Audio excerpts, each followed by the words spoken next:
Hi, this is Richard. I wanted to welcome you to my new YouTube channel, Piece by Piece Puzzler. I've been puzzling since March 2020 at the start of the pandemic, like a lot of people who picked up jigsaw puzzling as a hobby. I do remember doing puzzles when I was younger, maybe around 10 or 12 years old, with my mom at home in Pennsylvania. But I haven't done a jigsaw puzzle since then pretty much until I picked up the hobby once again a couple of years ago. So in the meantime, I've done about 75 or 80 puzzles. I know that's not nearly as much as some jigsaw puzzle enthusiasts do, but for me, that's a huge number, and I've really been enjoying it. So part of why I made this channel is to share my love of puzzling with you and to show you a little bit about my process and also how you might improve as a jigsaw puzzler. I hesitate to say that because it sounds a little snobby, but other YouTubers like Karen Puzzles really gave me a lot of helpful tips that have helped me improve my puzzling. It seems like something that you just kind of do, and it's kind of rote, and you just go through the pieces and you pick out the one that's the right one. But honestly, there is some technique to it in terms of sorting, in terms of coming up with a strategy for how you put the puzzle together. And some of that you will end up seeing in this Disney Stamps puzzle video that I'm doing today. So one of my goals going into 2022 was to choose a couple of jigsaw puzzle challenges for myself. So far, I have only really done 500-piece puzzles, 100-piece puzzles, sometimes some smaller puzzles than that. So going into this year, I really wanted to try something different. Earlier in the pandemic, I'd say about a year ago, I did try to do a 1,500-piece puzzle. I was working with a very, very small coffee table in a studio apartment here in New York City. And I'll tell you, the puzzle basically sat on the table unfinished for about a month before I finally gave it up because there was just not enough room for me to put it together. So in the meantime, my partner and I moved to a different apartment, and he got me this beautiful bits and pieces puzzle board that I love, which has been really, really helpful.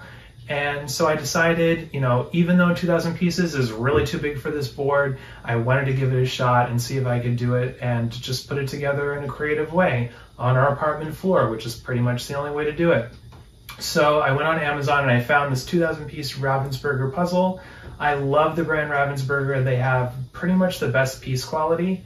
The image is usually matte instead of being like a super glossy image, which makes it a lot easier to work with. And also, I've just really never had any major problems with this brand. So I have a lot of puzzles by them. I have some other Disney ones over here that you'll see in the shot, which I plan to do in future videos. And that's about it for this puzzle. One other thing I wanted to highlight is that I recently ended up buying these new sorting trays. They are by the brand Grateful House. They're on Amazon and they cost about $35. Until recently, I was using some fairly small hexagonal sorting trays, which got me through about a year of use. But honestly, they're just too small. I would basically just sort the pieces into types, and then I would have to move them all onto the puzzle board, onto the periphery, and sort them by piece type in order to get anything done. So I really wanted to have something that I could spread out the pieces on. And as you'll see in a lot of the time-lapse videos, it came in hugely handy because you really need to be able to sort the pieces into their piece type, sometimes by the type of piece that they are in terms of the image. And once you get to a certain point in the puzzle, there's pretty much no way to move forward until you can do that. And if you've got a puzzle that maxes out the size of your board, you're pretty much relying on these sorting trays to get anything done. So these came massively in handy, and I highly recommend them. I just left a 5-star review on Amazon because I really thought that they were invaluable. The only downside to them is in the description it says that they're non-slip. And I will say that while the surface is not super slippery inside, they're not what I would call non-slip in terms of kind of like a more rubbery surface where the pieces really wouldn't slide at all. You still do have to pay attention to not sort of tipping over the trays altogether. So in a moment, we'll get into the putting together of the Disney Stamps puzzle, which was a lot of fun to do. And then we'll come back at the end for some final thoughts.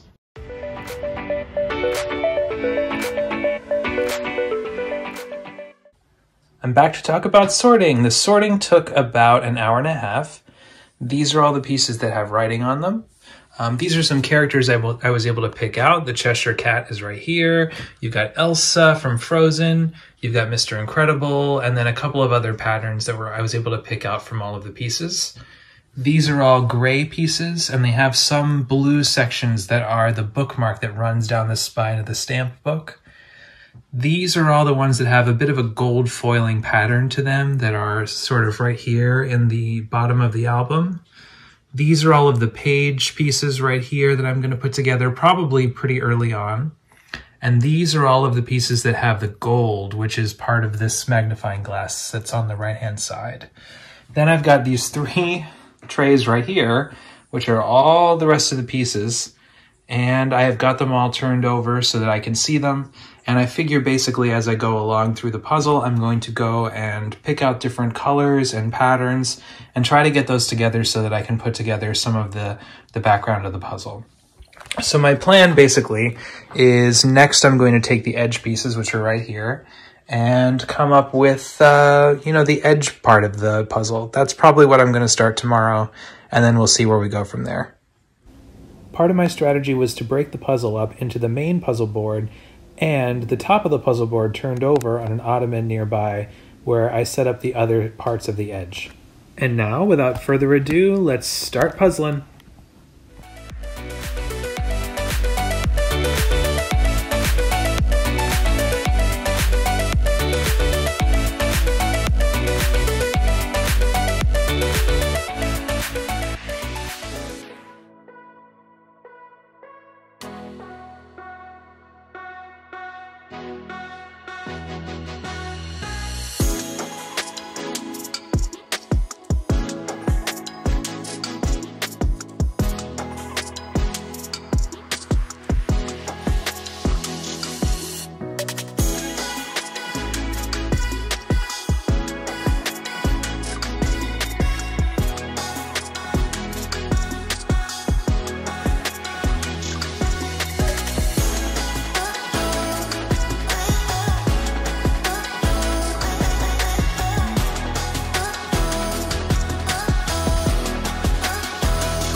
I've been working on the puzzle for, I think, about 3 days now, but just for small stretches of time each day, about 90 minutes to 2 hours probably. So what I've done is I've broken it up between 2 puzzle boards. This is my main puzzle board, so this has the top left-hand section of the puzzle on it. And then you'll see next to me I have the top of the puzzle board, and on that there is one side section right there, and the bottom section of the puzzle as well, and then another little puzzle tray that I have the bottom corner on. So when I'm done with the puzzle, I'm going to put them all together and it will make one big image. So you'll see that so far my strategy has been to try to pull the colorful sections of the puzzle where I can tell what the image is.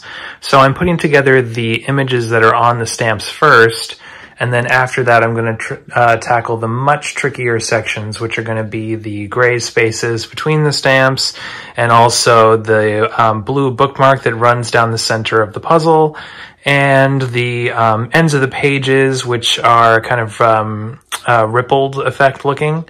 So it's probably going to be harder from here on out. I've also taken out a few piles of puzzle pieces where I know what the image is going to be, but I haven't worked on it yet. So that's going to be probably what you'll see next in the time lapse.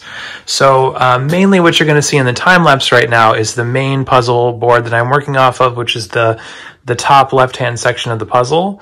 If I make some headway on that, then I may show you a little bit of what I'm working on the smaller boards, but you may end up missing some of my puzzling activity just because it's a little bit tricky to move that smaller board on top of the larger one in order to film, and I really don't want to mess up the puzzle as far as I've gotten it. So at a certain point, I will check in with you, and I'm looking forward to doing a bit more puzzling tonight.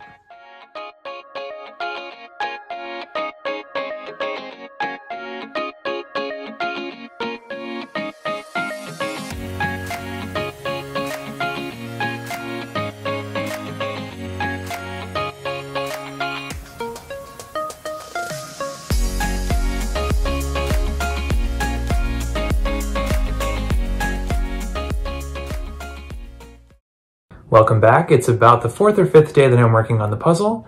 I took the last couple of days off to do some other things, so I'm just checking back, spending about probably 2 hours tonight working on the rest of the puzzle. I'm talking to you from the puzzle board, which is right below me here. And also I will show you that there's also some puzzle going on to the side right here. You haven't been seeing all of this on camera, but I think at some point I'm going to be moving this smaller board onto the main puzzle board so I can work on some of those sections that are still going over there. So hopefully it will start to come together. Most of the images of the actual Disney stamps are pretty well together. So from there, I'm going to have to start working on the gray borders, which are a little trickier, and also I'm going to be working on, there's a blue bookmark that runs down the spine of the book in the middle. So it's gonna get trickier from here, but I do feel like I have a pretty good foundation so far, so it shouldn't be impossible.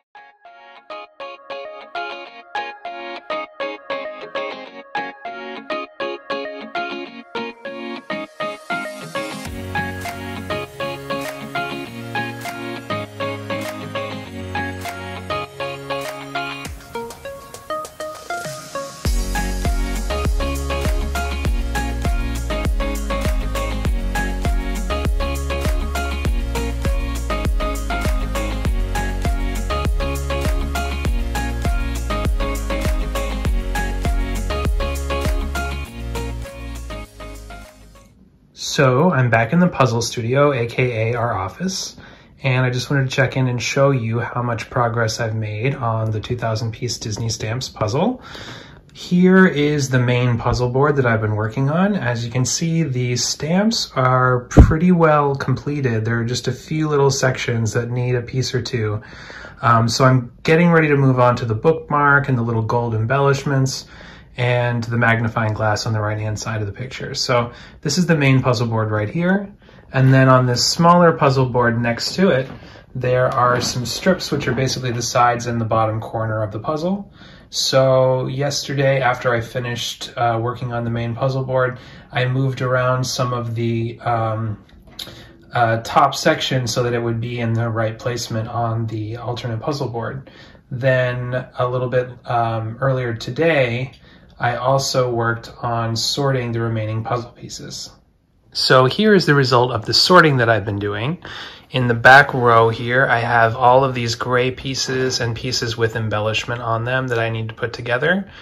Here are the pieces of the bookmark, which I'm going to work on first, I think, today. And then here are all of the magnifying glass pieces, the ones with the gold borders on them. Those are going to be kind of tricky. And then here are some of the pieces where I thought I knew where they went in the puzzle, so I wanted to just take them to the side instead of just putting them in with their usual category. So I did a bit of a count earlier today, and I think that I've got about 350 pieces left of the puzzle. So I'm really hoping I'll finish it tonight, but I'm not sure. It may take me until tomorrow, we'll see. So next I'm going to set up the puzzle board and get ready to do the last 350 or so pieces of the puzzle.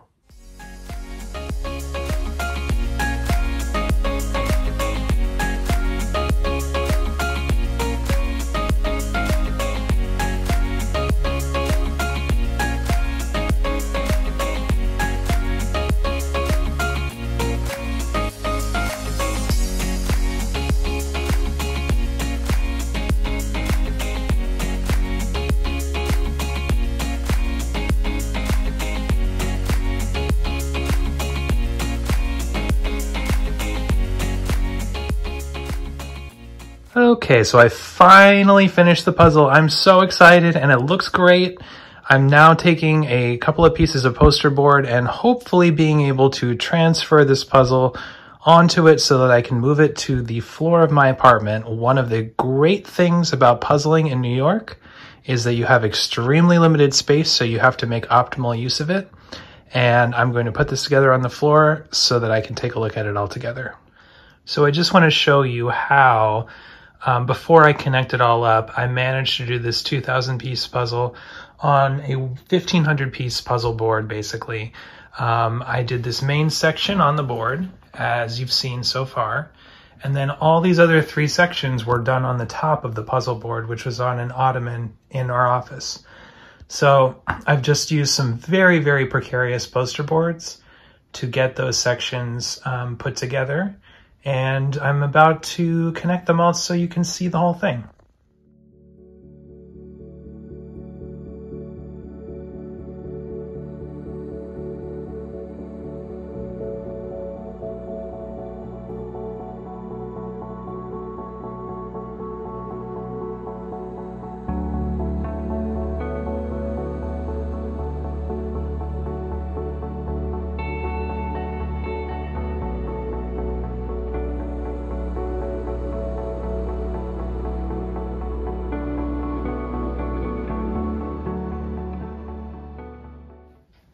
So we're back on the flip side, and the puzzle, the 2,000 piece Disney Stamps Ravensburger puzzle, is put together. It's actually here on the floor in front of me now because there's no space in this apartment to lay out a 2,000 piece puzzle. There's certainly not enough space even on this puzzle board to put it all together. So as I've talked you through in the video, I had to do it in several sections and then very, very precariously use some poster board to get it down on the floor.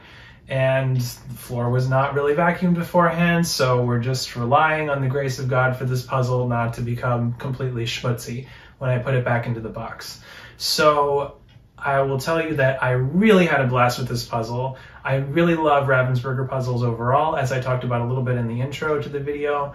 And this one was particularly fun because there were so many small sections in the puzzle that you could complete that were kind of like a puzzle within a puzzle.